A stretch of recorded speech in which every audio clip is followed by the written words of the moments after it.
ये बात उस समय की है जब सृष्टि नई नई थी और हनुमान जी का जन्म हुए अभी सिर्फ 12 घंटे ही हुए थे। कोई साधारण बालक नहीं थे वो। उनके भीतर वही शक्ति थी जो स्वयं भगवान शिव से आई थी। 12 घंटे के बालक को जब जोहर की भूख लगी तो उन्होंने आकाश की ओर देखा। सूर्य उदय हो रहा था, लाल तेजस्वी चमकता हुआ। हनुमान जी ने उसे देखा और वही किया जो कोई बालक करता है। उन्हें लगा ये कोई फल है, लेकिन ये कोई साधारण भूल नहीं थी।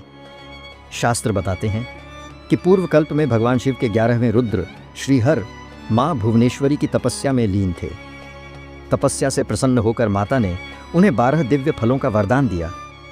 कहा इनका तेज इतना होगा कि अंधकार टिक नहीं पाएगा। लेकिन वही फल सूर्यदेव ने अज्ञान में भक्षण कर ली। तभी शिव ने कहा था अगले अवतार में मैं सूर्य को स्वयं भक्षण करूंगा। और वही वचन हनुमान रूप में पूरा हुआ। इसलिए जब हनुमान ने सूर्य को निगला तो तीनों लोकों में अंधकार छा गया।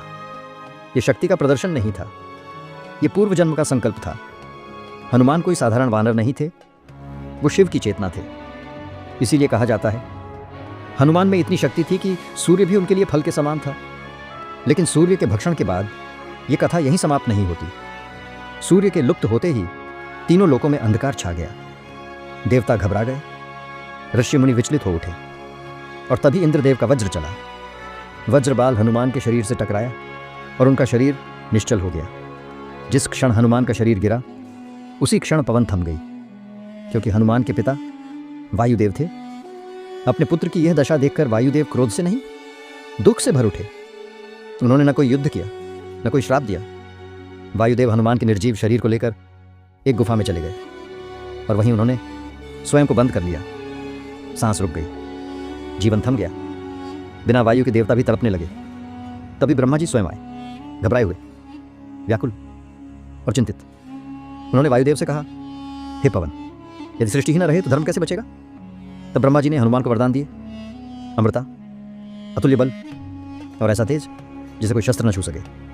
तभी हनुमान के शरीर में फिर से प्राण लौटे और वायु एक बार फिर चल पड़ी।